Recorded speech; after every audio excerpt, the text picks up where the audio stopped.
Failures are part of life. If you don't fail, you don't learn. If you don't learn, you will never change. तो failures जो है वो हमारे जीवन का एक हिस्सा है. फेलियर्स मतलब असफलताएं हमारे जीवन का एक हिस्सा है. अगर आप फेल नहीं करते हैं तो आप कुछ सीखते नहीं हैं, कुछ नया नहीं सीख पाते हैं. और अगर आप सीखते नहीं हैं तो आप बदलते नहीं हैं, यानी कि आपके अंदर कोई बदलाव या परिवर्तन नहीं आता है. इसको अगर आप एज एन स्टूडेंट अपने ऊपर अगर समझें तो इसका मतलब ये है कि आप जैसे किसी भी एग्ज़ाम की तैयारी कर रहे हैं, तो ऐसा तो है नहीं कि पहली बार में ही आप लोग सफल हो जाएंगे. कुछ लोग हो भी जाते हैं, बट ज़्यादातर के साथ क्या है कि आपको कोई भी एग्ज़ाम जिसकी आप तैयारी कर रहे हैं उसके आपको मल्टीपल अटैम्प्ट्स देने पड़ते हैं, है ना. 2 अटैम्प्ट 3 अटैम्प्ट देने होते हैं, चाहे किसी भी एग्ज़ाम की मैं बात कर लूँ. तो यानी कि आप फेल वहाँ पर कर रहे हैं. पहली बार आप फेल किए, आपने फिर दोबारा दिया, दूसरी बार फेल हुए, फिर तिबारा दिया. तो यानी कि फेलियर्स आप लोगों की लाइफ का एक हिस्सा है. अगर आप फेल नहीं करते हैं, अब आप जैसे जैसे देखिए होता क्या है कि जब भी आप कोई अटैम्प्ट देते हैं एग्ज़ाम का, तो फर्स्ट अटैम्प्ट में आपने अपनी बेस्ट प्रिपरेशन करके अटैम्प्ट दिया, बट कुछ कमी रह गई और कमी रहने की वजह से आपका एग्ज़ाम क्लियर नहीं हुआ. तो now you analyse those shortcomings, जो कमियां रह गई थी अब आप उनका विश्लेषण करते हैं, उनको एनालाइज करते हैं और आपको पता लगता है कि क्या क्या कमियां रही थी, उनको आप सुधार करते हैं. तो ये वही बात है कि अगर आप फेल नहीं होते तो आप सीखते नहीं, आप जान नहीं पाते कि आपने क्या गलतियां की हैं, है ना, और कैसे उनमें सुधार करना है. तो वो आपने सुधार कर लिया. और अगर आप कुछ नया नहीं सीखते हैं, ठीक है, आप फेल नहीं करते हैं तो सीखते नहीं हैं, और अगर सीखते नहीं हैं तो आप बदलते नहीं हैं. ये वही बात हो गई कि अगर आप जैसे फेल हुए, उसके बाद आपको पता लगा कि आपके अंदर क्या क्या गलतियाँ, क्या क्या कमियाँ थी, उनको आपने सुधारा, तो उनको आपने चेंज किया, है ना. और वो चेंज करने के बाद आपने अगला अटैम्प्ट दिया, तो हो सकता है कि अगला अटैम्प्ट में क्लियर हो गया, है ना. तो यही चीज़ होती है. तो एज एन स्टूडेंट भी आप लोगों के लिए ये कोड इंपॉर्टेंट है. बस सिर्फ एक बात का ध्यान रखिएगा कि नेवर फियर ऑफ फेलियर, ठीक है. कभी भी असफलता से डरे नहीं, घबराए नहीं. असफलता जो है मैंने आपको बताया कि सब हर व्यक्ति के जीवन में आती है. ऐसा नहीं है कोई भी व्यक्ति जो आज की डेट में हमें अगर एक बहुत सक्सेसफुल या सफल व्यक्ति दिखता है ना, या उसके बारे में हम जानते हैं, उसके बारे में हम पढ़ते हैं, तो हमें लगता है कि ये व्यक्ति बहुत सफल है. लेकिन अगर आप उसके पीछे की कहानी पे जाएंगे, उसने जिस जिस तरीके के संघर्ष अपने जीवन में झेले हैं वो बहुत बड़े हैं. और जितने बड़े संघर्ष होंगे सफलता भी उतनी बड़ी होगी. इसलिए संघर्षों से, फेलियर से, असफलताओं से घबराएं नहीं. असफलताएं जीवन में आएंगी, और आप ये बात मान के चलिए कि जितने आपके जीवन में असफलताएं आएंगी, आपके सफल होने के चांसेस भी उतने ही ज़्यादा बढ़ जाते हैं. क्योंकि बात वही है कि आप असफल होंगे, फिर चीज़ें सीखेंगे, फिर उसमें चेंज करेंगे, और नेक्स्ट टाइम जो है वो और बेटर करने की कोशिश करेंगे. और जैसे ही आप बेटर करते जाएंगे, आपके चांसेस ऑफ सक्सेस बढ़ते जाएंगे, ठीक है. तो इसलिए कभी भी हार से, फेलियर से या सफलता से घबराना नहीं है.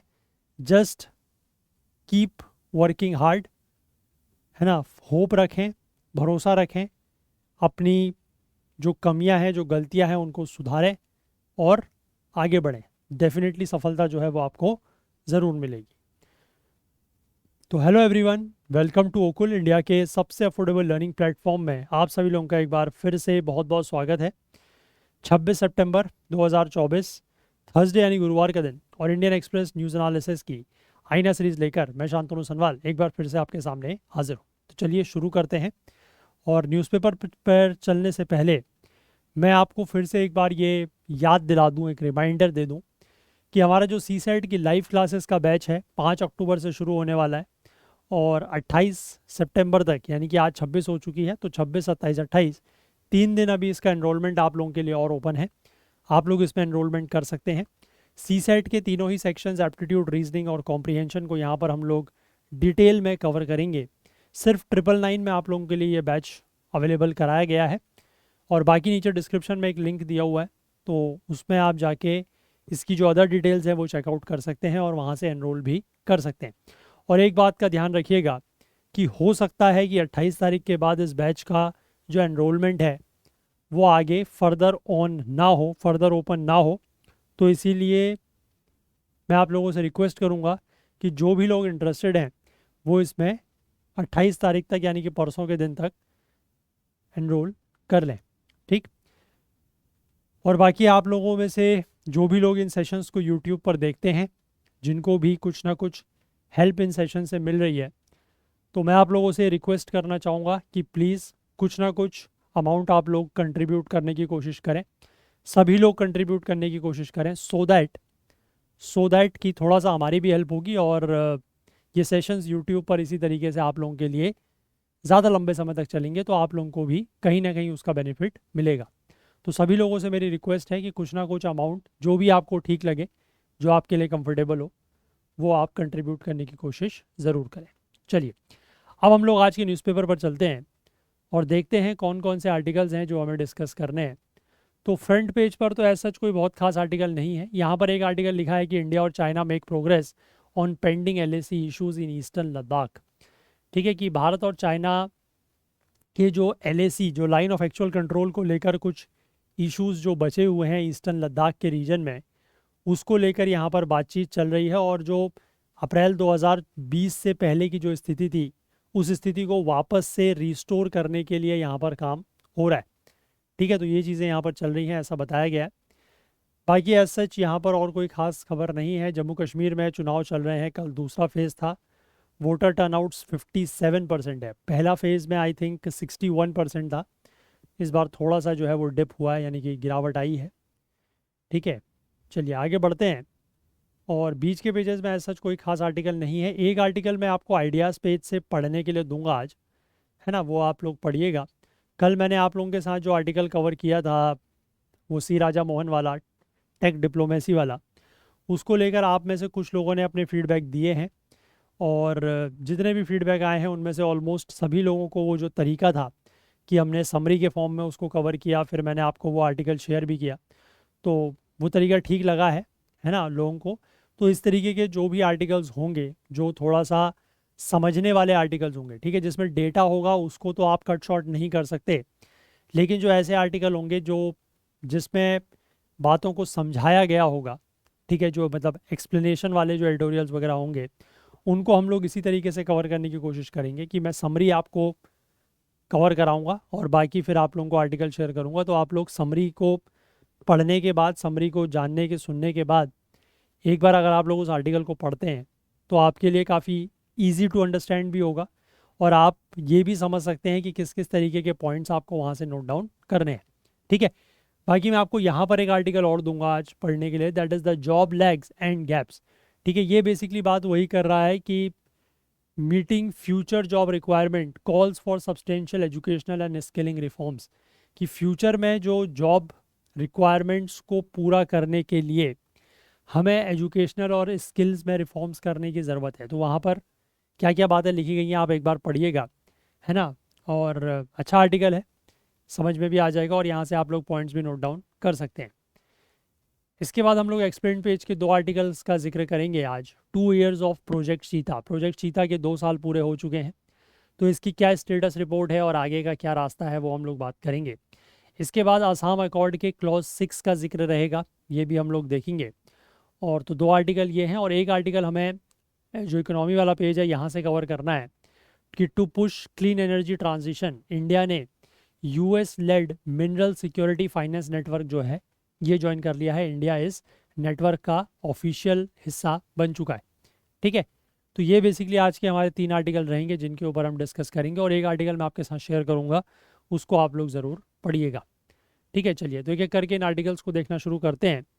लेकिन वहाँ पर जाने से पहले मैं आप लोगों को एक बार ये बता दूं कि आप में से जो भी लोग प्रीलिम्स 2025 को टारगेट कर रहे हैं UPSC सिविल सर्विसेज के, उनके लिए हम लोग टेस्ट सीरीज़ लेके आए हैं।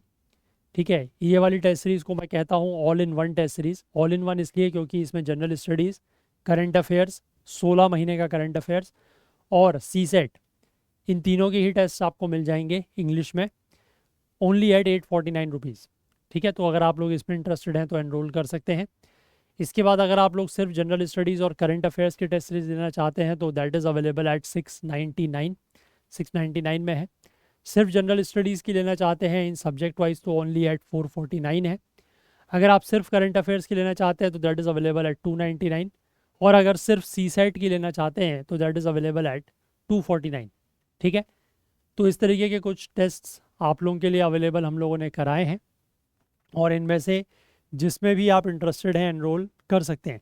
सारे के सारे लिंक्स वगैरह जो हैं वो आपको टेलीग्राम, जो हमारा ग्रुप है, टेलीग्राम चैनल है, वहाँ पर भी मिल जाएंगे, हमारे वेबसाइट पर भी लिस्टेड मिल जाएंगे। और यहाँ पर अगर कोई तकलीफ़ आपको होती है, कोई लिंक नहीं मिलता है, तो यहाँ पर आपको जो ये व्हाट्सएप नंबर दिख रहा है 9150449990, इस पर आप कांटेक्ट कर लीजिएगा, हम यहाँ से भी आपको लिंक्स प्रोवाइड कर देंगे। ठीक है, आई होप क्लियर है। और मैं चाहूँगा कि ये बहुत अफोर्डेबल रेट्स में आपको टेस्ट सीरीज़ प्रोवाइड की जा रही है, तो सभी लोग ज़रूर इसमें एनरोल करें, क्योंकि इतने कम रेट्स में और इतने सारे क्वेश्चंस, इतने सारे टेस्ट आपको कहीं नहीं मिलेंगे। ठीक है, और मैं आपको एक टेस्ट सीरीज़ का एक मतलब एक फंडा बताता हूँ। आप में से कुछ लोग जो हो सकता है कि थोड़ा सा मतलब नए हों इस तैयारी में, तो उनको ये लग सकता है कि जो टेस्ट सीरीज़ की यूटिलिटी है ना, जो टेस्ट सीरीज़ का पर्पज़ है वो ये है कि यहाँ से जैसे हमने कहा कि 91 टेस्ट हम लोग कवर कर रहे हैं, 5300 MCQs कवर कर रहे हैं, तो वो लोग ये सोच सकते हैं कि टेस्ट सीरीज़ का ये मतलब होता है कि जो चीज़ें यहाँ पर कवर की जा रही हैं, जो क्वेश्चंस यहाँ पर पूछे जा रहे हैं, एग्जैक्टली वही क्वेश्चन एग्ज़ाम में आएंगे। ठीक है, अब देखो सिविल सर्विसेज का एग्ज़ाम वैसे भी आपको पता है कि it is one of the tough, तो आप कह ही सकते हैं, साथ ही साथ अनप्रडिक्टेबल भी है। ठीक है, कि क्या चीज़ यूपीएससी उसमें पूछेगा, क्या नहीं पूछेगा, स्टैटिक में क्या पूछेगा, करंट में क्या पूछेगा, वो थोड़ा सा प्रेडिक्ट करना आसान नहीं है।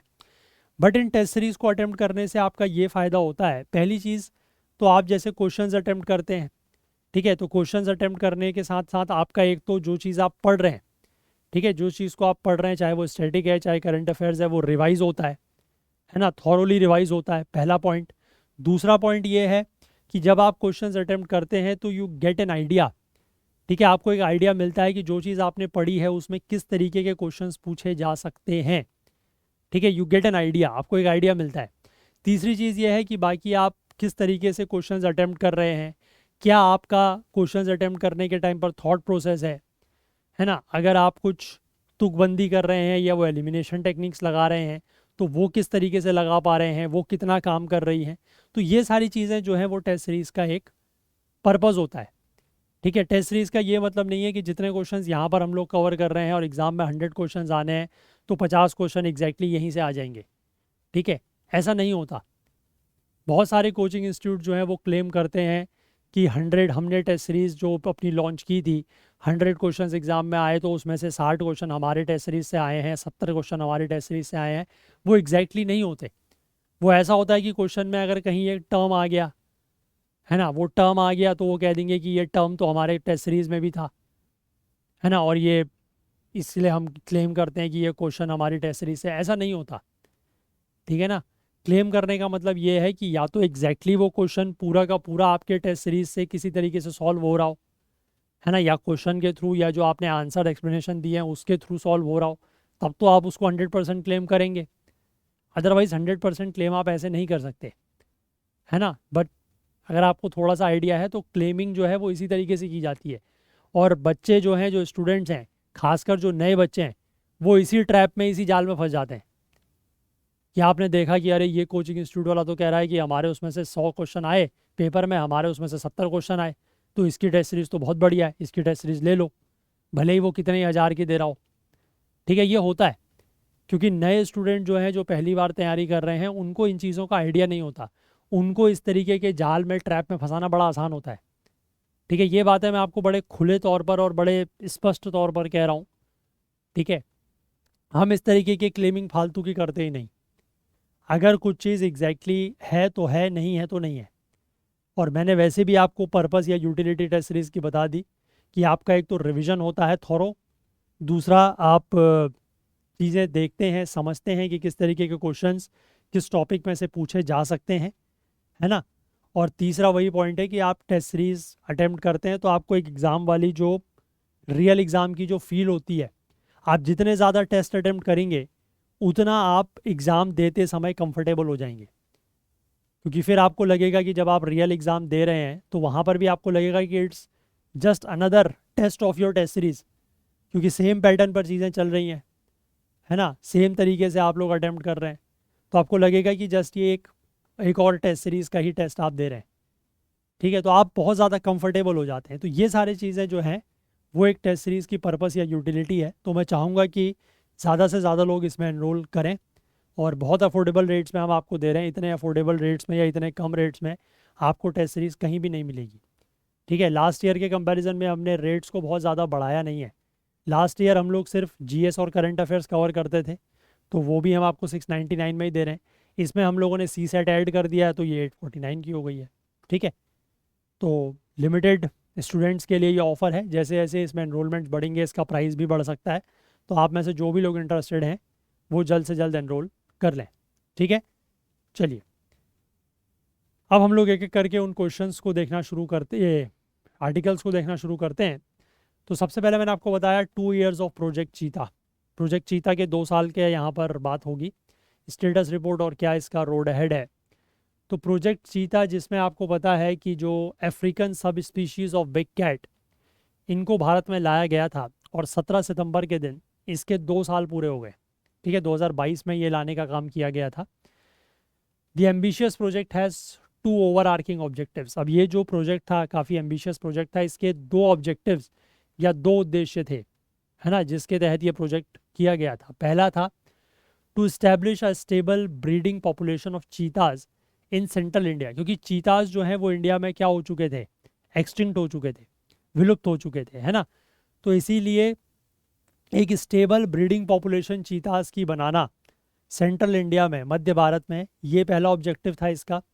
और दूसरा था कि चीता को यूज़ किया जाए as an umbrella species to restore open natural ecosystem such as scrub, savannas, grasslands and degraded forest.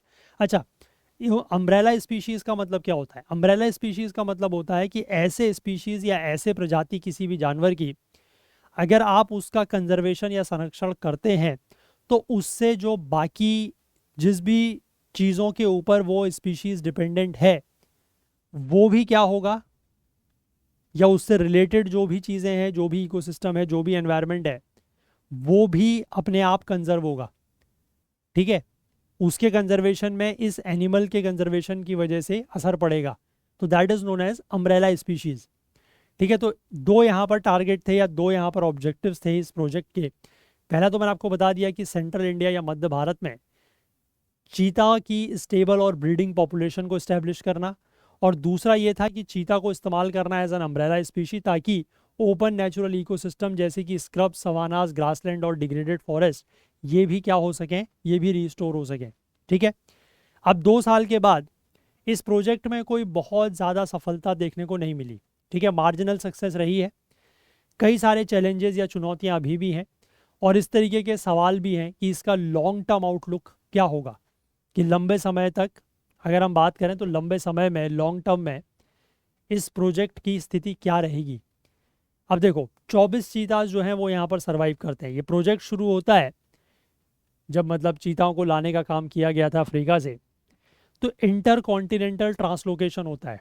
ठीक है, इंटर कॉन्टिनेंटल का मतलब एक कॉन्टिनेंट से दूसरे कॉन्टिनेंट, तो अफ्रीका कॉन्टिनेंट से एशिया कॉन्टिनेंट में आए ये ट्रांसलोकेशन हुआ इनका इंटर कॉन्टिनेंटल अफ्रीकन चीताज का, और 2 देशों से आए। ठीक है, एक तो आए नामीबिया से और एक आए साउथ अफ्रीका से। 2 बैच में इनको लाया गया। लाया कहाँ पर गया था? मध्य प्रदेश के कूनो नेशनल पार्क में। ठीक है, ये तो सब चीज़ें हमने बहुत बार पढ़ी भी हैं और आप लोगों को अब तक तो ये चीज़ें बिल्कुल बाय हार्ट हो चुकी होंगी, रट चुकी होंगी। ठीक है, ट्रांसलोकेशन जो है मैंने आपको बताया कि 2 बैचेस में हुआ। पहले 8 चीता लाए गए, फिर 12 चीता लाए गए, तो टोटल 20 हो गए जो लाए गए थे। अब शुरुआत में इन चीतास को जो है वो एक सॉफ्ट रिलीज बोमास में रखा गया। सॉफ्ट रिलीज बोमास का मतलब क्या होता है कि किसी भी जैसे नेशनल पार्क वगैरह है या कोई प्रोटेक्टेड एरिया है, तो उसके अंदर छोटे छोटे एनक्लोजर्स बनाए होते हैं। अब जैसे नेशनल पार्क या प्रोटेक्टेड एरिया का तो जो मतलब पूरा क्षेत्रफल या एरिया है वो तो बहुत बड़ा है ना, वहाँ पर तो और भी सारे जानवर होंगे। तो वहाँ पर डायरेक्टली इनको पूरे के पूरे फ्री रेंज एरिया में नहीं छोड़ा जाता।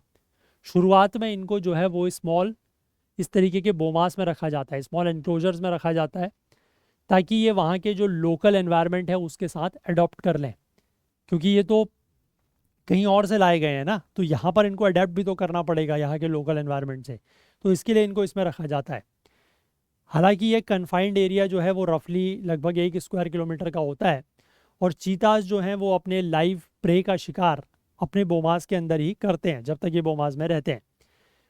अब इसके बाद कुछ चीताज को जो है वो कुछ समय के बाद वाइल्ड में रिलीज़ किया गया, मतलब बोमास के बाहर निकाला गया। लेकिन उसके बाद देखा गया कि उनमें कुछ तकलीफ़ या कुछ समस्याएं आ रही हैं, तो उनको वापस से एनक्लोजर्स में ले आया गया। ठीक है।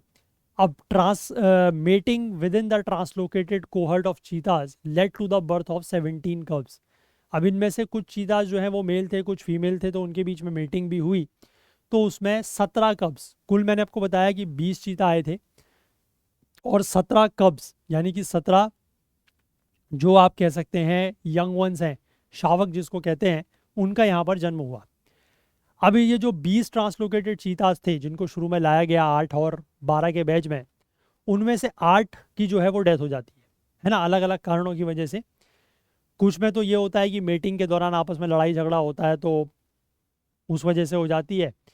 कुछ में जो है वो सेप्टिसीमिया हो जाता है। सेप्टिसीमिया का मतलब मैंने आपको ये बात भी हमने पहले डिस्कस की है कि चीता के ऊपर जो रेडियो कॉलर्स लगाए जाते हैं, ठीक है, इनके मतलब मूवमेंट्स वगैरह को ट्रैक करने के लिए और इन सब चीज़ों के लिए रेडियो कॉलर्स जो लगाए जाते हैं, उसकी वजह से क्या होता है कि टिक इन्फेस्टेशन, टिक मतलब एक आप कह सकते हैं एक काइंड ऑफ अ पैरासाइट है ना, उसकी वजह से जैसे ये चीज़ें हमने डिस्कस की थी कि यहाँ पर बेसिकली क्या होता है कि इनका जो फर वगैरह है, जैसे रेडियो कॉलर लगा है तो बारिश में वो फर भीगा तो बाकी शरीर तो सूख जाता है उसके बाद, लेकिन वो जो रेडियो कॉलर के नीचे का जो एरिया है वहाँ पर बेसिकली वो गीला रह जाता है। तो वहाँ पर फिर ये इस तरीके से टिक्स वगैरह पैदा हो जाते हैं, है ना। टिक एक तरीके से आप एक जिसको मतलब क्या कह सकते हैं, आई थिंक खटमल या उस तरीके का कुछ होता है वो टिक, मतलब आप उसको समझिए। तो टिक इन्फेस्टेशन की वजह से कई सारे चीता जो हैं उस वजह से भी मारे गए। ठीक है, तो 20 में से 8 चीता तो मर गए जो एडल्ट लाए गए थे, वो तो बचे कितने, 12। ठीक। इसके बाद जो 17 कब्स थे, जो 17 यहाँ पर यंग वंस पैदा हुए, उनमें से भी 5 जो है उनकी डेथ हो गई। तो ये भी कितने बचे, 12। ठीक है, तो इसीलिए अभी टोटल जो है वो सिर्फ 24 चीता सरवाइव कर रहे हैं, जिनमें से 12 जो हैं वो एडल्ट हैं और 12 जो हैं वो कब्ज हैं। ठीक। अब इसके बाद नेक्स्ट एक बैच और आने वाला है अभी। आज 6 से 8 अफ्रीकन चीतास का जो बैच है वो आने वाला है, बट वो कूनो नेशनल पार्क में नहीं आएगा, वो मध्य प्रदेश के ही एक दूसरे Gandhi Sagar wild life sanctuary में आएगा। इसके लेकर भी हमने कुछ दिनों पहले डिस्कस किया था, आई होप आपको याद होगा। ठीक है, अब इसके बाद अगला लिखा है कि चीताज स्टिल नॉट इन वाइल्ड। इस प्रोजेक्ट में मार्जिनल सक्सेस देखी गई है, वो तो मैंने आपको बता ही दिया, और वो भी 2 फ्रंट्स में। पहला ये है कि with respect to the successful breeding of the African cheetahs in a new climate and ecology and the survival of 12 out of 17 cubs born. ठीक है, तो पहली सफलता तो ये है, सक्सेस हुई है लेकिन बहुत ज़्यादा नहीं। पहली सक्सेस तो यही है कि अफ्रीकन चीतास की नए क्लाइमेट में, नई इकोलॉजी में ब्रीडिंग हुई है, सक्सेसफुल ब्रीडिंग हुई है। ठीक है, और 17 नए चीताज जो हैं वो बॉर्न हुए हैं, पैदा हुए, लेकिन उनमें से 12 ही जो हैं वो अब सर्वाइव कर रहे हैं। दूसरा ये है कि पवन और वीरा, जिनको वाइल्ड में छोड़ा गया था, मतलब बोमास से बाहर छोड़ा गया था पिछले साल दिसंबर में, इन्होंने फ्री रेंज एरिया में कंसिडरेबल टाइम बिताया, और ये कूनो नेशनल पार्क का जो नॉर्दर्न रीजन है वहाँ तक पहुँच गए थे, इवन राजस्थान में भी एंटर कर गए थे। अब लेकिन इस साल अगस्त के महीने में इस प्रोजेक्ट को एक सेटबैक मिलता है, और वो सेटबैक ये है कि ये जो पवन था that was found dead due to suspected drowning. ठीक है, ये कहीं पर डूब गया और उस वजह से इसकी डेथ हो गई। हालांकि इसकी ऑटोप्सी रिपोर्ट जो है वो अभी तक पब्लिक नहीं की गई है। इस इंसिडेंट के बाद सारे के सारे जितने भी सर्वाइविंग चीताज हैं उनको वापस से एनक्लोजर में रख दिया गया। अब ये जो है इससे एक सवाल ये उठता है कि about the cheetahs capabilities to establish their own habitat in the wild. इस बात को लेकर सवाल उठता है कि ये चीता जो हैं ये अभी भी इतने कैपेबल नहीं हैं कि ये अपना खुद का हैबिटेट जो है वो वाइल्ड में एस्टेब्लिश कर पाएँ। और अथॉरिटीज़ का ये कहना है कि more cheetahs will be release after the monsoon, ठीक है, और ज़्यादा चीताज जो हैं उनको मानसून के बाद वाइल्ड में छोड़ा जाएगा। इसके बाद conservation scientist however have criticized the delay in releasing the cheetahs into the wild and questioned the lack of transparency in the matter।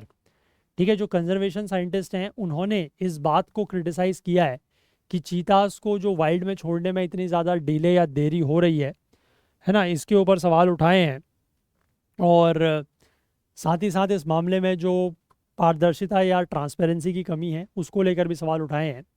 एक Bengaluru based wild life biologist और कंजर्वेशन साइंटिस्ट हैं जिनका नाम है रवि चेलाम। इन्होंने ये कहा है, इन्होंने नामीबियन पॉलिसी का एक जिक्र किया है जिसमें यह कहा गया है कि large wild carnivores should not be kept in captivity for more than 3 months, कि इस तरीके के जो बड़े कार्निवोर्स हैं उनको कैप्टिविटी मतलब वही हो गया कि जैसे आपने बोमास वगैरह में रखा है, तो कैप्टिविटी में आपको ऐसे जानवरों को 3 महीने से ज़्यादा में नहीं रखना है, ठीक है। और इस पीरियड के बाद कार्निवोर शुड आइदर बी यूथेनाइज्ड और हेल्ड इन कैप्टिविटी परमानेंटली, ठीक है। या तो इसके बाद फिर आप उनको छोड़ दें, और या फिर अगर आप उनको रख रहे हैं तो या तो यूथेनाइज कर दें। यूथेनाइज करने का मतलब है कि या तो उनको आप मानवीय तरीके से मार दें, ठीक है, और या फिर उनको आप परमानेंटली कैप्टिविटी में ही रखें, ठीक है। अब ये जो वीरा था जो अभी के एनक्लोजर में है, और जो पवन था जिसकी डेथ हो गई है, अब बाकी जितने भी चीताज हैं वो लगभग 1 साल से ज़्यादा से एनक्लोजर में ही हैं, ठीक है। और this is contrary to the government's, और सरकार का भी ये प्लान था जिसमें ये कहा गया था कि चीतास को जो है वो वाइल्ड में 4 से 5 हफ्ते के क्वारंटाइन पीरियड में और उसके 1 से 2 महीने का जो एक्लिमेटाइजेशन पीरियड होगा, कि जब वो यहाँ के वातावरण से वाकिफ़ हो जाएंगे तो उनको बाहर छोड़ दिया जाएगा। तो सरकार का ऐसा प्लान था, लेकिन ये चीज़ उसकी भी कॉन्ट्ररी है क्योंकि 1 साल से ये सब एनक्लोजर में ही है। अब यहाँ पर एक और समस्या बताई गई है, problem of inadequate prey. Prey मतलब शिकार, कि शिकार की भी वहाँ पर कमी है। अ deficit in the prey base is one of the biggest challenge face by the project, कि इस प्रोजेक्ट को जो एक सबसे बड़ा चैलेंज या चुनौती मिल रही है वो यही है कि प्रे बेस की कमी है। प्रोजेक्ट का जो लेटेस्ट एनुअल रिपोर्ट है उसमें ये पाया गया है कि चीतल की जो डेंसिटी है, चीतल बेसिकली इसका एक मुख्य प्रे होता है। चीतल बेसिकली आपका एक प्रकार का आप डियर कह सकते हैं, ठीक है, कि स्पीशीज़ ऑफ डियर या हिरन कह सकते हैं, उस तरीके का होता है, ठीक है। मतलब उसकी प्रजाति उस तरीके की होती है, एग्जैक्टली वो डियर नहीं है, ठीक है। तो चीतल की जो डेंसिटी है, जो चीता का मेन प्राइमरी प्रे है, चीता का भी और लेपर्ड का, इसकी जो डेंसिटी है वो 2021 में प्रति स्क्वायर किलोमीटर 23.43 हुआ करती थी, और ये गिर के इसमें गिरावट आई है और ये 2024 में 17.5 एनिमल्स पर स्क्वायर किलोमीटर हो गई है। और करंट पॉपुलेशन अगर हम चीतल की बात करें तो कूनो नेशनल पार्क में सिर्फ 6700 के आसपास है, ठीक है। और ये वहाँ पर 91 लेपर्ड्स हैं और 12 एडल्ट चीताज हैं, तो उनको सस्टेन करने के लिए ये संख्या बहुत कम है। लेपर्ड की पॉपुलेशन को ही लगभग 23,600 प्रे एनिमल्स और चीता को लगभग 3,120 प्रे एनिमल्स चाहिए हर साल, और यहाँ पर सिर्फ 6,700 चीतल्स है, तो होगा क्या, है ना। अब इसको लेकर यहाँ पर ये कहा गया है कि the lack of prey reflects poorly on the project management, कि यहाँ पर जो इतने ज़्यादा शिकार की कमी है, प्रे की कमी है, ये इस बात के ऊपर इशारा कर रही है कि ये जो मैनेजमेंट है, प्रोजेक्ट का जो मैनेजमेंट है वो सही तरीके से नहीं किया गया।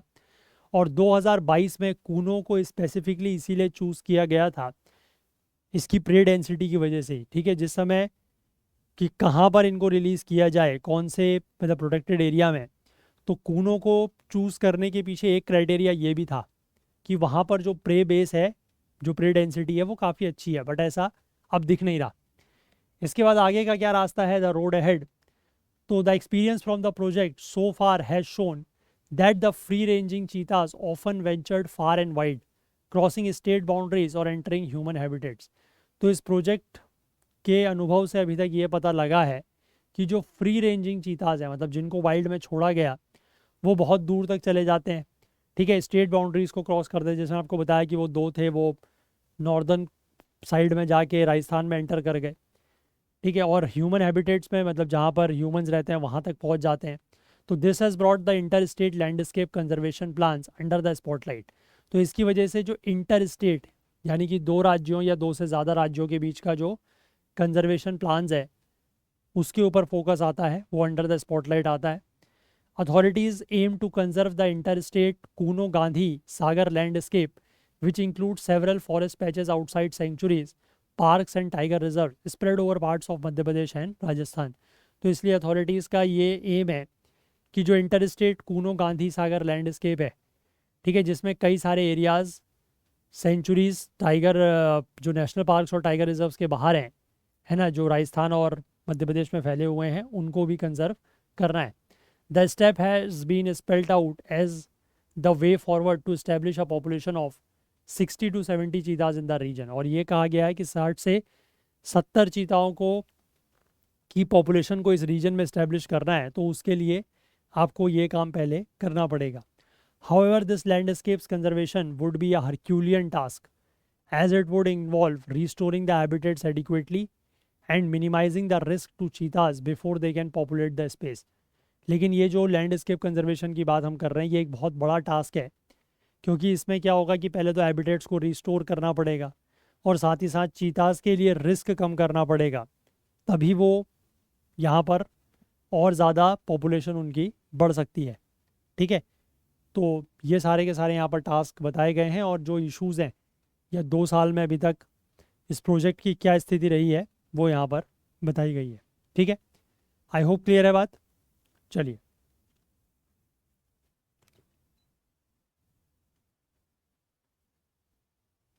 इसके बाद हम लोग अगर आगे बढ़ें और नेक्स्ट आर्टिकल के ऊपर नज़र डालें, जो बात करता है क्लॉज 6 ऑफ असम अकॉर्ड की, ये क्या है देखते हैं।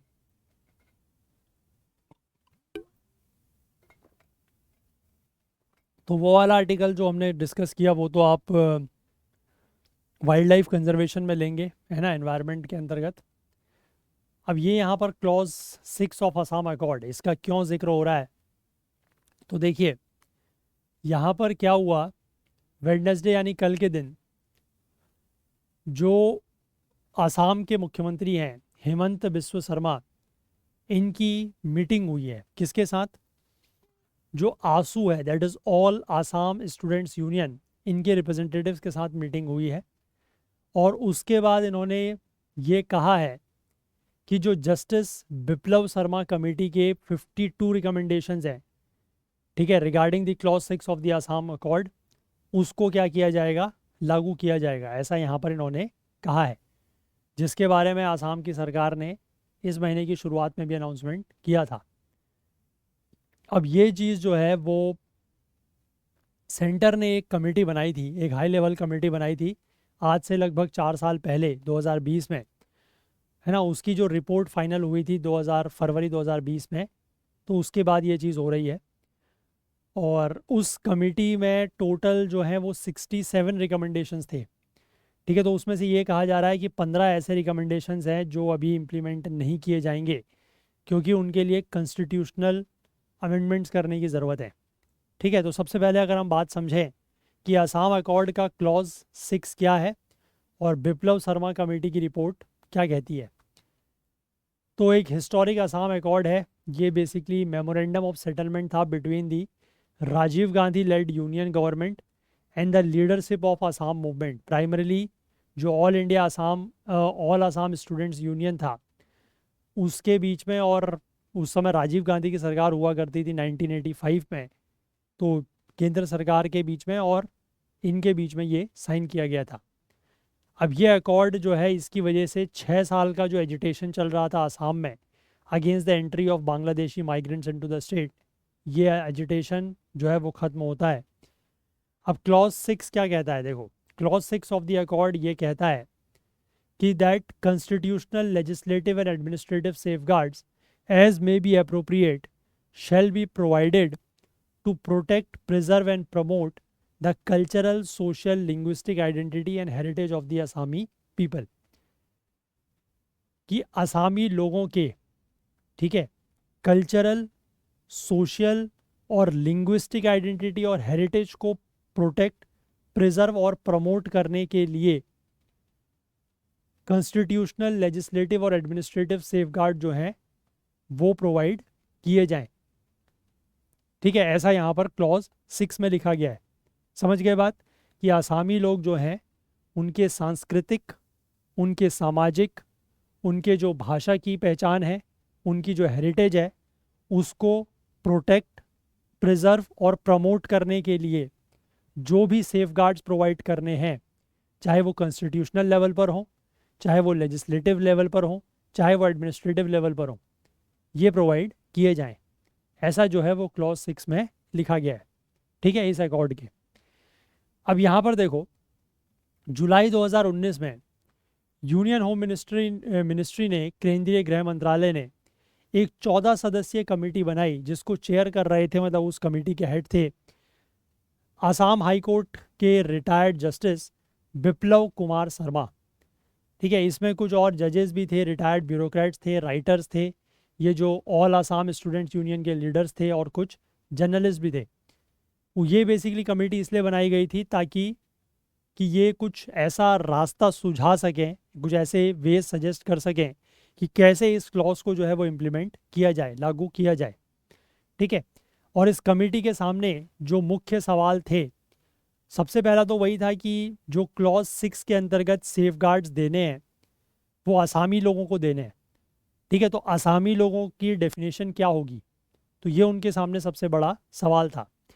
अब इस कमेटी ने अपनी रिपोर्ट जो है वो फरवरी 2020 में फाइनलाइज की, लेकिन इस रिपोर्ट को, अब क्योंकि होम मिनिस्ट्री ने ये बनाई थी कमेटी, तो कायदे से तो रिपोर्ट कहाँ जानी चाहिए थी, यूनियन होम मिनिस्ट्री के पास। लेकिन होम मिनिस्ट्री के पास ये रिपोर्ट ना जाके, ये रिपोर्ट जो है वो आसाम के चीफ मिनिस्टर उस समय हुआ करते थे सर्बानंद सोनोवाल, उनको ये रिपोर्ट मिली। अगस्त 2020 में 4 कमेटी मेंबर्स ने इस कॉन्फिडेंशियल रिपोर्ट को पब्लिक डोमेन में रिलीज कर दिया। ठीक है, और जो की रिकमेंडेशंस थे इस रिपोर्ट में,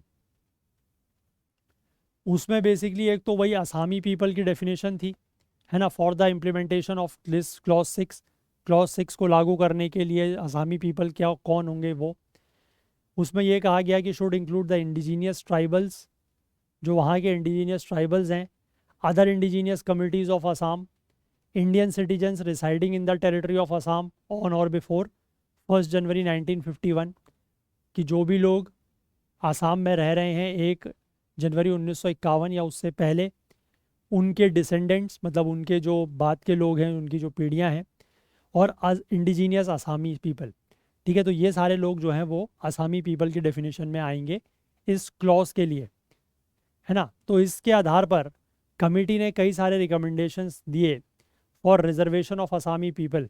ठीक है, आसामी लोगों के रिजर्वेशन या आरक्षण के लिए, कि पार्लियामेंट में इनका कितना आरक्षण होगा, स्टेट असेंबली में कितना आरक्षण होगा, लोकल बॉडीज़ में, जॉब्स में, तो इस तरीके के रिकमेंडेशंस इन्होंने दिए हैं।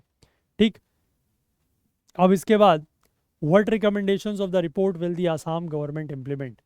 तो आसाम गवर्नमेंट कौन कौन से, आसाम की जो सरकार है वो कौन कौन से, इस रिपोर्ट के कौन कौन से रिकमेंडेशन को लागू या इम्प्लीमेंट करेगी। तो इसमें चीफ मिनिस्टर जो हैं अभी के, उनका ये कहना है कि स्टेट गवर्नमेंट ने 1951 की जो डेट है, इसको as a cut off date accept कर लिया है for the specific recommendations of the report. ठीक है, कि इस रिपोर्ट के जो रिकमेंडेशंस हैं उसके हिसाब से। लेकिन उनका ये भी कहना है कि ये जो डेफिनेशन है आसामी पीपल की, is confined to only the context of reports recommendation, कि सिर्फ जो आसामी पीपल की डेफिनेशन यहाँ पर बताई गई है वो सिर्फ इस रिपोर्ट के रिकमेंडेशंस के कंटेक्स्ट में ही लागू होगी। अब यहाँ पर जो इनकी मीटिंग हुई है ऑल आसाम स्टूडेंट्स यूनियन के रिप्रेजेंटेटिव्स के साथ, तो उसमें ये कहा गया कि जो ये 67 ब्रॉड रिकमेंडेशंस है रिपोर्ट के, उनको 3 कैटेगरी में हम क्लासीफाई या डिवाइड कर सकते हैं। तो सबसे पहले तो 40 ऐसे रिकमेंडेशंस हैं जो कि एक्सक्लूसिवली स्टेट गवर्नमेंट के डोमेन में आते हैं, तो उनको तो स्टेट गवर्नमेंट लागू कर सकती है। फिर 12 ऐसे रिकमेंडेशंस हैं जिनमें स्टेट का कंकरेंस, सेंटर का कंकरेंस लगेगा, है ना, मतलब सेंटर से उसको लेकर परमिशन लेनी होगी। और 15 ऐसे रिकमेंडेशन हैं जो सेंटर के एक्सक्लूसिव डोमेन में आते हैं, तो उन 15 को तो ये लागू नहीं कर सकते। तो इसीलिए जो 52 रिकमेंडेशंस है पहली दो कैटेगरीज में, वो अप्रैल 2025 तक लागू कर दिए जाएंगे।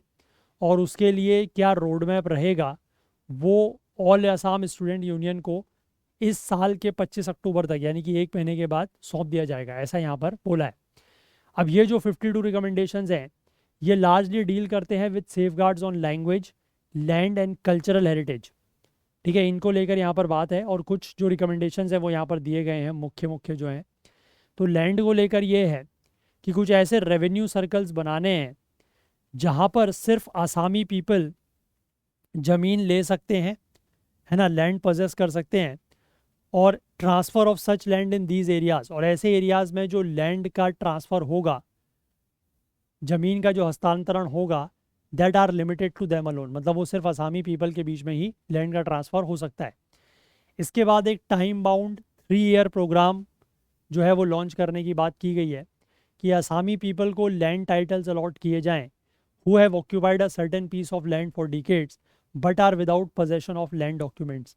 कि जो लोग, ठीक है, मतलब जो भी आसामी लोग किसी ज़मीन पर रह रहे हैं, है ना, कई दशकों से रह रहे हैं, लेकिन उनके पास कोई इस तरीके के लैंड डॉक्यूमेंट, ज़मीन के कोई कागजात नहीं है, तो उनको टाइटल्स जो हैं वो अलॉट किए जाएँ कि मतलब हाँ ये ज़मीन जो है वो इन्हीं लोगों की है, इस तरीके से।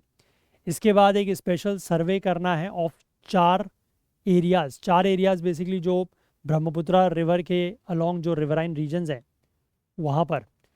And for newly created chars to be treated as government land in which river erosion affected people should get priority in allotment.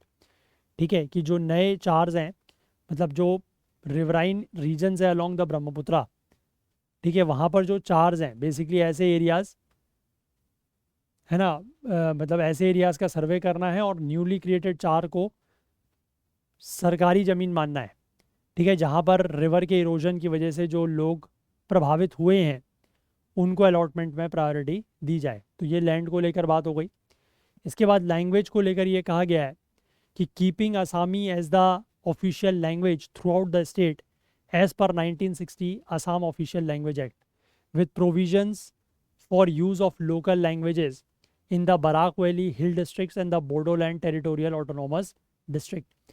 तो यहाँ पर यह कहा गया है कि पूरे के पूरे राज्य में जो राज्य की आधिकारिक भाषा है, ऑफिशियल लैंग्वेज है, वो क्या होनी चाहिए, आसामी। ठीक है, 1960 के आसाम ऑफिशियल लैंग्वेज एक्ट के तहत। और उसमें ये हो कि लोकल लैंग्वेजेस का यूज़ कुछ एरियाज़ है जैसे बराक वैली है, हिल डिस्ट्रिक्ट है, या बोडोलैंड टेरिटोरियल ऑटोनोमस डिस्ट्रिक्ट है, तो यहाँ पर लोकल लैंग्वेज यूज़ की जा सकती है। इसके बाद ये लिखा गया है कि making it compulsory for all state government acts, rules, orders etcetera to be issued in Assamese along with English. कि ये कंपलसरी किया जाए कि राज्य सरकार के जितने भी एक्ट्स हैं, रूल्स हैं या ऑर्डर्स हैं, इनको इंग्लिश के साथ साथ आसामी में भी इशू किया जाए। इसके बाद एक कंस्टिट्यूट करने की बात की गई है autonomous language and literature academy and council of Assam to preserve and promote all indigenous languages of Assam. कि यहाँ की जितनी भी लैंग्वेजेस हैं इन सबको प्रिजर्व और प्रमोट करने के लिए एक autonomous language and literary academy या काउंसिल बनाने की बात भी की गई है।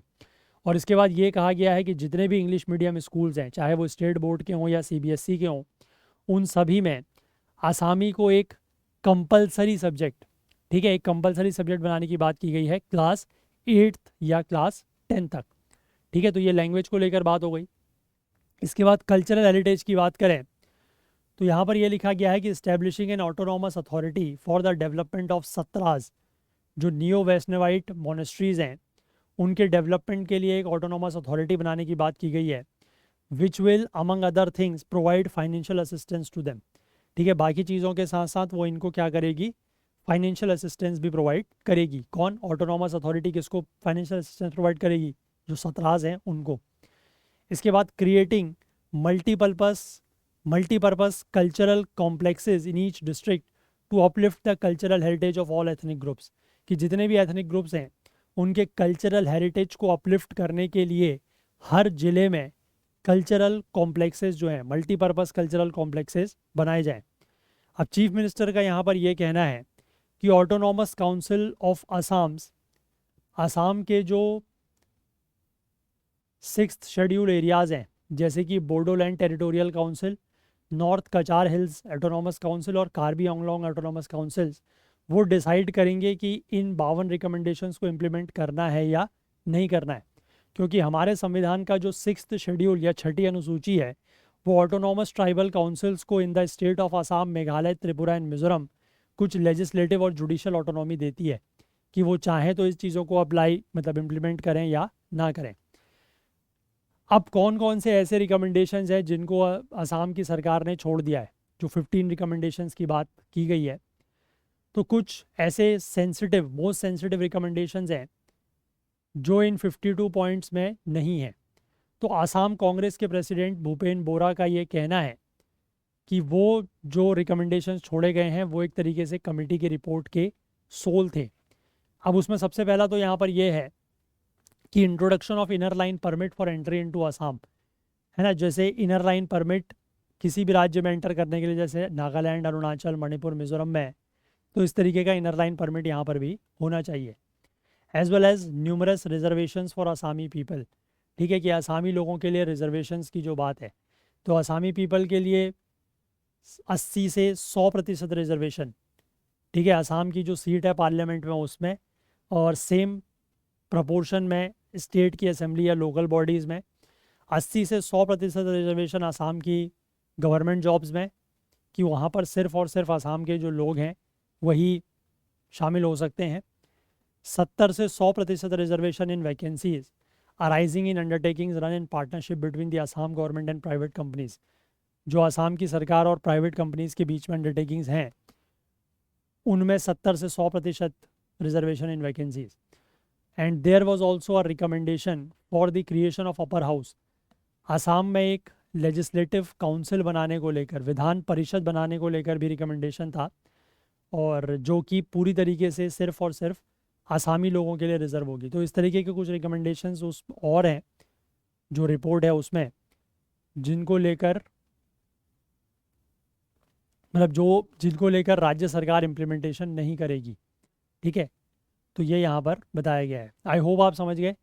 आसाम अकॉर्ड क्लॉज 6, ठीक है।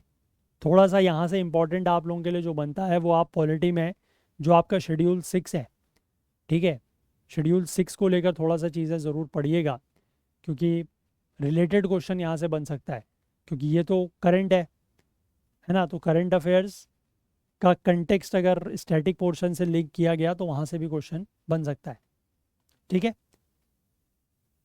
आई होप क्लियर है। चलिए इसके बाद आगे बात करें। बेसिकली उसमें आपको शेड्यूल 6 थोड़ा सा जो ट्राइबल एरियाज़ वगैरह होते हैं कि उनको कौन नोटिफाई करता है, इस तरीके के क्वेश्चन आपने देखे भी होंगे कि पिछले कुछ सालों में, है ना, कि ट्राइबल एरियाज़, शेड्यूल्ड एरियाज़, इनको कौन नोटिफाई करता है, क्या प्रोविजंस हैं, उस तरीके के क्वेश्चन पूछे जाते हैं। तो थोड़ा सा उसको भी पढ़ लीजिएगा, ठीक है। चलिए इसके बाद यहाँ पर एक लास्ट आर्टिकल हम लोग देखेंगे, और वो क्या है, to push clean energy transition India joins US led mineral security finance network. तो इंडिया जो है वो फॉर्मली यानी कि आधिकारिक तौर पर मिनरल सिक्योरिटी फाइनेंस नेटवर्क का अब हिस्सा बन चुका है। ये एक यूएस लेड इनिशिएटिव है जिसका एम ये है कि जो मेंबर कंट्रीज़ होंगी उनके बीच में सहयोग या कोऑपरेशन को बढ़ाना है, ताकि जो क्रिटिकल मिनरल्स की सप्लाई चेन है उसको सिक्योर किया जा सके। ये अनाउंसमेंट बेसिकली यहाँ पर यूएस के स्टेट डिपार्टमेंट ने, जो यूनाइटेड नेशन जनरल असेंबली का अभी सेशन चल रहा है उस दौरान 23 सितंबर को ये अनाउंसमेंट किया, और इसमें बेसिकली 14 देश और यूरोपियन यूनियन शामिल है। जो मिनरल सिक्योरिटी फाइनेंस नेटवर्क है, is a new initiative that stems from the mineral security partnership, ठीक है। मिनरल सिक्योरिटी पार्टनरशिप के बारे में हम लोगों ने पहले भी डिस्कस किया है। ये एक ऐसा फ्रेमवर्क है जिसको यूएस ने इस्टेब्लिश किया था। ये भी एक यूएस लेड इनिशिएटिव ही है, 2022 में इसको इस्टेब्लिश किया गया था। तो उसी के अंतर्गत ये चीज़ यहाँ पर बनाई गई है, और भारत को पिछले साल जून 2023 में एमएसपी में भी शामिल किया गया, that is mineral security partnership में। अब यहाँ पर सिनर्जीज क्रिएट करने की बात की गई है कि मिनरल सिक्योरिटी पार्टनरशिप को स्ट्रेंथन करना with an additional offshoot in the MSFN comes at a time when there is an overwhelming dependence on countries such as China। ये ऐसे समय पर हो रहा है जब देशों की जो डिपेंडेंस है, मतलब है ना, वो क्रिटिकल मिनरल सोर्सेज को लेकर किसके ऊपर डिपेंडेंसी बढ़ रही है, चाइना के ऊपर, specially with respect to rare earth minerals, खासकर जो रेयर अर्थ मिनरल्स होते हैं उनको लेकर, है ना। इस न्यू पार्टनरशिप के अंतर्गत जितने भी सिग्नेटरी नेशंस हैं उन्होंने इस बात को एक्नॉलेज किया है कि that the scope and scale of meeting the rapidly increasing global demand for critical minerals to achieve the proposed clean energy transition was beyond the purview of any single institution. ठीक है, तो यहाँ पर सभी देशों ने ये एक्नॉलेज किया है कि जो ग्लोबल डिमांड बढ़ रही है क्रिटिकल मिनरल्स की, और क्रिटिकल मिनरल्स की ज़रूरत क्यों है, क्योंकि क्लीन एनर्जी ट्रांजिशन की हम लोग जो बात कर रहे हैं वो इस तरीके के क्रिटिकल मिनरल्स के बिना पॉसिबल नहीं है। तो क्रिटिकल मिनरल्स की जो ग्लोबल डिमांड बढ़ रही है उसको पूरा करना किसी भी एक देश या किसी भी एक इंस्टीट्यूशन के बस का नहीं है, उसके परव्यू में नहीं है। और इसीलिए पब्लिक सेक्टर और private sector in the member countries, इन सभी को साथ मिलकर काम करना होगा, कैपिटल डिप्लॉय करना होगा इस नए और एग्जिस्टिंग मार्केट में। ठीक है, इस सेक्टर के नए मार्केट में तभी ये चीज़ें जो है वो पूरी हो सकती हैं। ठीक है, आई होप आप बात समझ रहे हैं। और सप्लाई चेन्स की अगर हम बात करें तो जो एमएसपी ग्रुपिंग है इसको लेकर इंडस्ट्री इनसाइडर्स का ये कहना है कि इस focused on the supply chain of minerals जैसे कि कोबाल्ट, निकल, लिथियम और साथ ही साथ जो 17 रेयर अर्थ मिनरल्स हैं तो इनके ऊपर फोकस है। अब कोबाल्ट, निकल और लिथियम जो है वो इलेक्ट्रिक व्हीकल्स की बैटरीज बनाने के लिए काम आते हैं, है ना। जो रेयर अर्थ मिनरल्स हैं वो काफ़ी ज़्यादा क्रिटिकल हैं और ट्रेस अमाउंट्स में, मतलब थोड़ा थोड़ा अमाउंट्स में ये सेमीकंडक्टर और हाई एंड इलेक्ट्रॉनिक्स मैन्युफैक्चरिंग में यूज़ होते हैं। चाइना जो है वो इस स्पेस में, इस सेक्टर में एक बहुत स्ट्रॉन्ग प्लेयर है और उसने processing infrastructure, rare earth minerals के लिए प्रोसेसिंग इंफ्रास्ट्रक्चर क्रिएट किया हुआ है। और इसने अफ्रीका में जो है वो माइंस भी एक्वायर की हैं ताकि वहाँ से ये कोबाल्ट जैसा मटेरियल क्या कर सके, एक्वायर कर सके। तो चाइना के ऊपर डिपेंडेंस को कम करने के लिए ही ये यहाँ पर एमएसपी भी लाया गया था, मिनरल सिक्योरिटी पार्टनरशिप भी, और उसी के अंतर्गत एमएसएफएन को भी यहाँ पर इंट्रोड्यूस किया गया, that is mineral security finance network. और now India is also a part of this initiative.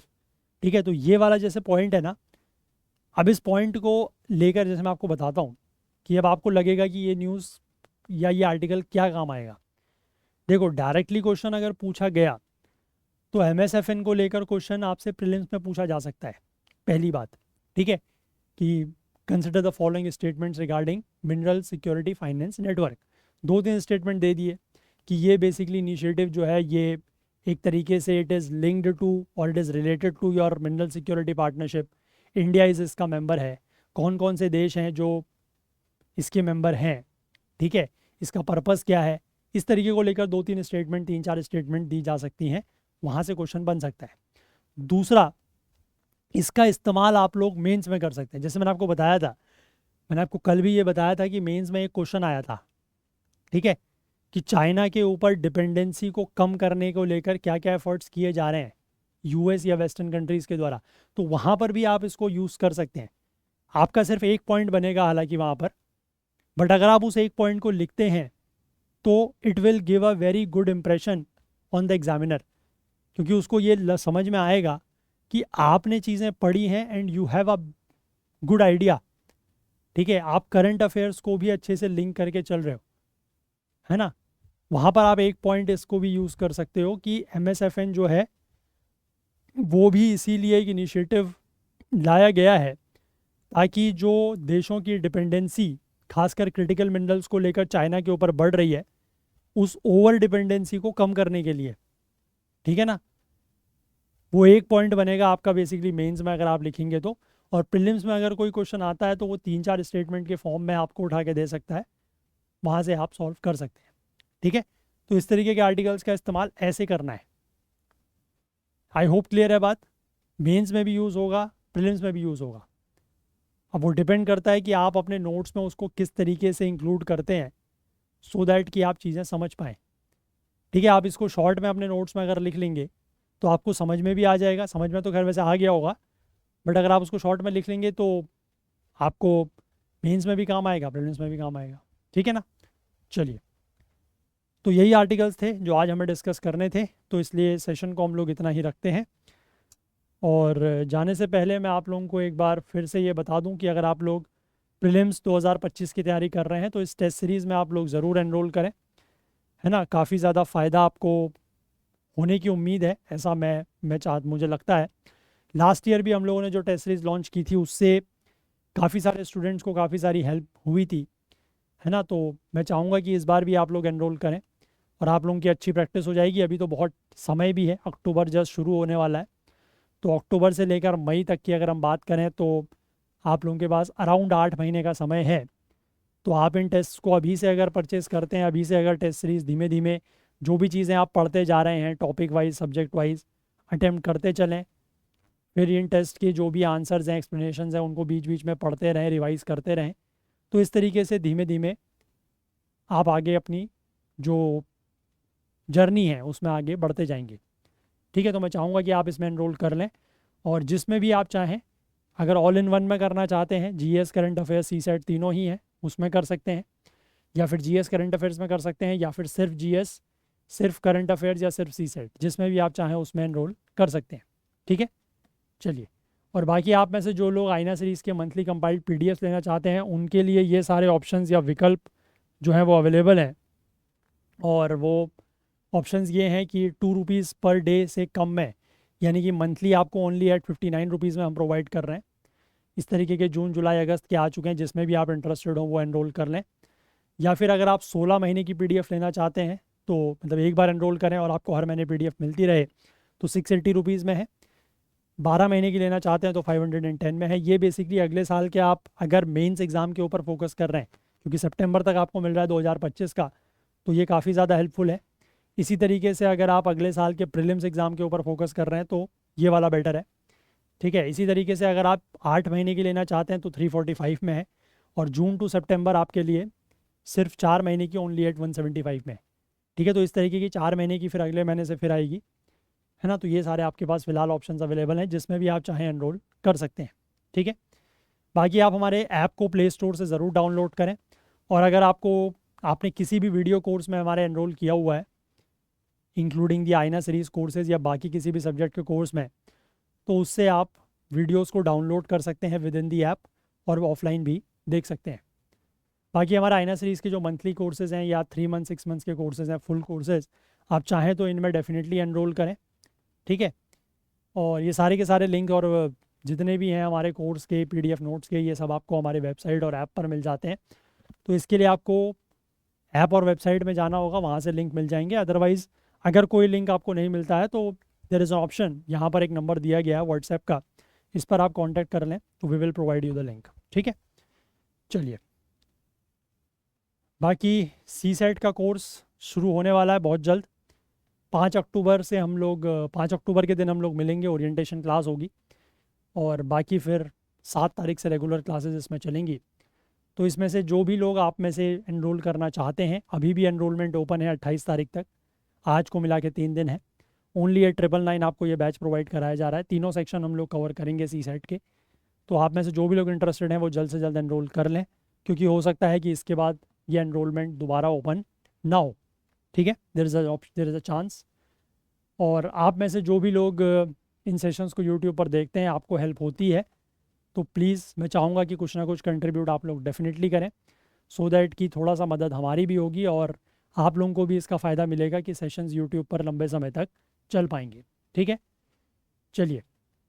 तो अगर आपको आज का सेशन पसंद आया हो तो लाइक ज़रूर करें, ज़्यादा से ज़्यादा शेयर करें। आपके कोई भी डाउट्स हैं, कुछ क्वेरीज़ हैं, कुछ फीडबैक सजेशंस आप देना चाहें तो कमेंट्स के थ्रू दे सकते हैं। चैनल को आपने सब्सक्राइब नहीं किया है तो वो डेफिनेटली कर लें, बेल आइकन प्रेस करना ना भूलें ताकि वीडियोस के नोटिफिकेशन आपको ऑन टाइम मिल सकें। और साथ ही साथ मैं आपसे रिक्वेस्ट करूंगा कि अपना प्यार, अपना सहयोग, अपना सपोर्ट जो है वो हमारे साथ बनाए रखें। हाईलाइटेड आर्टिकल्स आपको करंट अफेयर्स ओकुल टेलीग्राम चैनल पर मिल जाते हैं, जिसका लिंक नीचे डिस्क्रिप्शन में दिया हुआ है, या फिर आप इसको करंट अफेयर्स ओकुल सर्च करके भी ज्वाइन कर सकते हैं, या इस QR कोड को स्कैन करके भी ज्वाइन कर सकते हैं। तो चलिए, आज के लिए इतना ही रखते हैं, बाकी कल को फिर से मिलेंगे इंडियन एक्सप्रेस न्यूज़ एनालिसिस की आईना सीरीज़ के साथ। तब तक के लिए अपना बहुत बहुत ध्यान रखें। Please do take care of yourself. Thank you, have a nice day, bye bye.